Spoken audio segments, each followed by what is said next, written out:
లోపలికి వాళ్ళ పద్ధతుల్లో టెక్నికల్ గా చూసి 24 అడుగులు తవ్వారు, తర్వాత మట్టి నింపారని కూడా ఆ కంప్లైంట్ లో స్పష్టంగా ఆర్కియాలజీ అధికారులు కలెక్టర్ గారికి ఫిర్యాదులో చెప్పారు. అంటే ఇక్కడ ఇంకొక ఇష్యూ ఇంపార్టెంట్. బీఆర్ఎస్ హయాంలో ఈ భూమి అంతా కూడా ధరణిలో దేవాలయ భూమిగా నమోదైంది. కానీ కాంగ్రెస్ పార్టీ రాగానే మరి భూభారతిలో ఈ భూమిని ప్రభుత్వ భూమిగా నమోదు చేశారు. ఇది కూడా దానికి సంబంధించిన డాక్యుమెంట్. ధరణిలో ఈ భూమి దేవాలయ భూమిగా బీఆర్ఎస్ హయాంలో నమోదైంది. కాంగ్రెస్ ప్రభుత్వం రాగానే ఈ భూమి భూభారతిలో ప్రభుత్వ భూమిగా మారిందంటేనే దీని వెనుక ఉన్న కుట్రని అర్థం చేసుకోవచ్చు. అంటే ఇప్పుడు 4 స్పష్టంగా కనబడుతున్నాయి. స్కూల్ మంజూరైంది ఒక దగ్గర, స్కూల్ని ఇక్కడికి ఎందుకు షిఫ్ట్ చేశారు? Question number 1.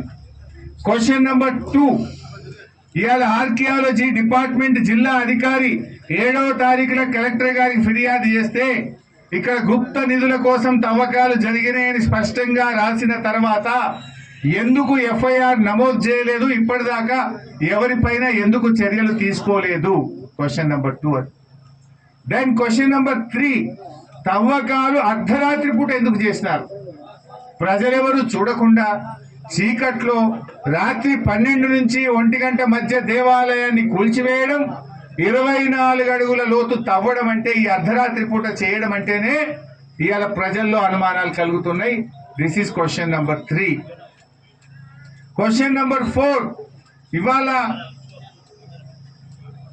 పురావస్తు శాఖ మరి కంప్లైంట్ ఇస్తే ఇప్పటిదాకా మిషనరీ మీరు సీజ్ చేయలే, ఇప్పటిదాకా మీరు ఎటువంటి చర్యలు తీసుకోలే, పోలీసులు స్పందించలే.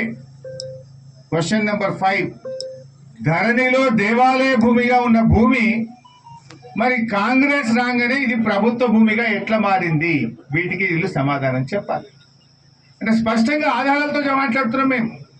ఇది మేము చెప్తున్నది కాదు, ఆర్కియాలజీ అధికారులు ఇచ్చిన కంప్లైంట్ మీద, భూభారతి రికార్డు మీద, ధరణి రికార్డు మీద మేము చూపించి మాట్లాడుతూ ఉన్నాం ఈరోజు. అంటే ఇంత స్పష్టంగా మనకేమర్థమవుతుంది? ఇది పూర్తిగా గుప్త నిధుల వేటలో రాష్ట్ర ప్రభుత్వ పెద్దలు చేసిన దోపిడిలో ఇవాళ దేవాలయాన్ని కూల్చివేసినారు. ఎందుకంటే రేవంత్ రెడ్డి ఎప్పుడు మాట్లాడతాడు లంక బిందెలు అంటాడు. లంక బిందెల వేటలో రేవంత్ రెడ్డి గారు ఈ దేవాలయాన్ని కూల్చిండు. అర్ధరాత్రి పూట ఆ 24 అడుగులు మరి ఎక్కడైతే విగ్రహం ఉందో దాని కింద తవ్వకాలు జరిగినాయి అంటేనే ఇక్కడ అనుమానం కలుగుతుంది. ఇలా బుకాయిస్తున్నారు, లేదే మేమేదో చిన్నగా జరిగింది అన్నారు. అడవై చూస్తే ఏమున్నది? పెద్ద పెద్ద రాతి కట్టడాలను ముక్కలు చేసింది. ఎక్కడికక్కడ ముక్కలు చేసినట్టుగా స్పష్టంగా కనబడతా ఉంది. అందువల్ల మేము ప్రభుత్వాన్ని సూటిగా 4-5 డిమాండ్లు పెడతా ఉన్నాం. డిమాండ్ నెంబర్ 1, పురావస్తు శాఖ ఇచ్చిన కంప్లైంట్ ఆధారంగా తక్షణమే ఎఫ్ఐఆర్ నమోదు చేయండి. బాధితుల్ని అరెస్ట్, ఎవరైతే ఈ చర్యలకు పాల్పడ్డారో వారిని అరెస్ట్ చేయండి. ఆ మిషనరీని సీజ్ చేయండి అని మొదటి డిమాండ్ చేస్తా ఉన్నాం. రెండవ డిమాండ్, యుద్ధ ప్రాతిపదికన ఆ దేవాలయాన్ని పునరుద్ధరించాలని చెప్పి డిమాండ్ చేస్తా ఉన్నాం. మూడవ డిమాండ్, ఆ స్థలాన్ని, ఎందుకంటే 1958 పురావస్తు శాఖ చట్టం ప్రకారంగా 100 ఏళ్లకు పైబడిన ఏ దేవాలయమైనా ఏ కట్టడమైనా అది పురావస్తు శాఖ పరిధిలోకి వస్తుంది.